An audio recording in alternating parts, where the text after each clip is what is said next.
Joining me, Mr. Wu Xinbo, Director of the Center of American Studies with Fudan University in China.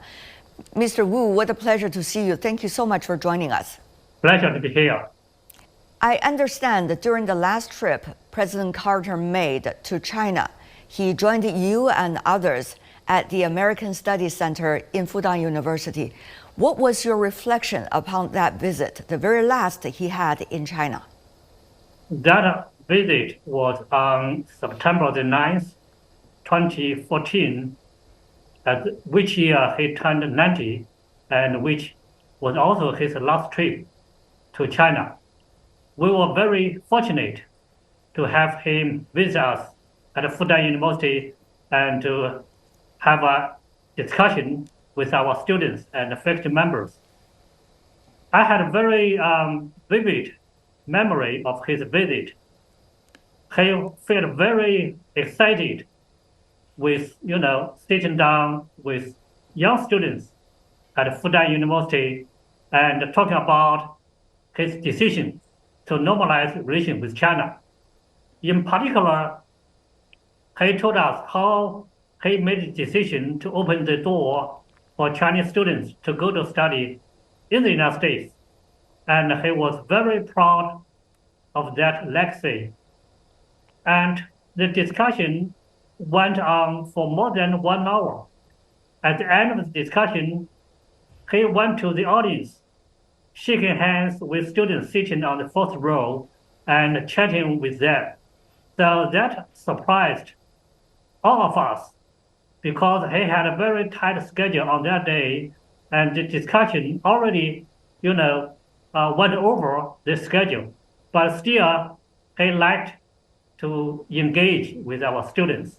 Mm-hmm. So very lively discussion and interaction with us. But 10 years later, your students, most of them were born after the year 2000. How are they looking at President Carter's legacy? What is their level and sophistication of understanding of President Carter and also the relations between China and the United States? I think they lack personal experience of relations between our two countries in the last several decades. What they saw today is, the rising tension between China and the United States, and the U.S., continues to pursue a so-called strategic competition with China. What they need to do, and I try to help them to understand, is that actually before 2016, and even in the time when Jimmy Carter visited us, we were still in a period of, more cooperation than competition. So it was normalization that really introduced a period of cooperation and reconciliation and exchanges between our two countries.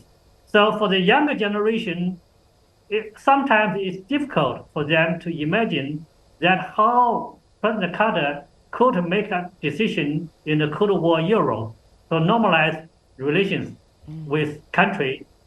And today, this country, China, is regarded by many in the U.S. as a major strategic competitor. So it is the responsibility for people like us who benefited from, normalization over the decades to tell our students this legacy left by President Jimmy Carter and Mr. Deng Xiaoping. Now, we see continued research about each other in China and United States. However, the mood of the research, the backdrop of the research, and oftentimes the conclusion of the research are so different from that, let's just say, before 2016 and much earlier. So what do you think are the responsibilities of the academic communities on both sides between China and the United States? The changes in this relationship of the last decade had a lot to do with the changing international circumstances for Sino-U.S. relations. And I think exchanges between our two countries are becoming more and more difficult. I think to some extent, the U.S. policy that has been taken by the Trump administration, both Trump administration and the Biden administration, has not been that encouraging for, people-to-people exchanges between two sides. Now, what scholars in both countries should do under the current circumstances? I think the most important thing is that we should firmly believe in the value of people-to-people exchanges, no matter how political relations between our two countries may become difficult. And also, we should work very hard with the resources that we possess to encourage people-to-people exchanges. For example, I still encourage my students, to study in the United States. And also, I encourage my colleagues at the center to work out with our counterparts in the United States. So, in a time when bilateral relations are becoming more difficult, it's very important to maintain the ties between, students and scholars in both countries. After all, the future of this relationship lies with the people in both countries. Professor Wu, as far as I understand, you and some of your Chinese colleagues, together with some of your American counterparts, have been working against the headwinds in order to create more opportunities of academic exchanges between the two sides. My respect to you and some of your Chinese counterparts in different parts of this country. But what does it take in order to have that courage? It's always easy to go with the wind, not easy to go against the wind, as we all know. Well, it takes two things. One is a firm belief. Second is courage. I did those things with a strong belief that people-to-people exchanges are the right thing, are the good thing, and are the necessary thing for China and the United States. And I personally benefited a lot from academic exchange between two countries. I entered Fudan University as a research fellow, faculty member in 1992. And in 1994, I got an opportunity to be a visiting scholar at the George Washington University as sponsored by a U.S. program. It's called Program for International Studies in Asia. So that was my first year to do my research in the United States, in Washington, D.C.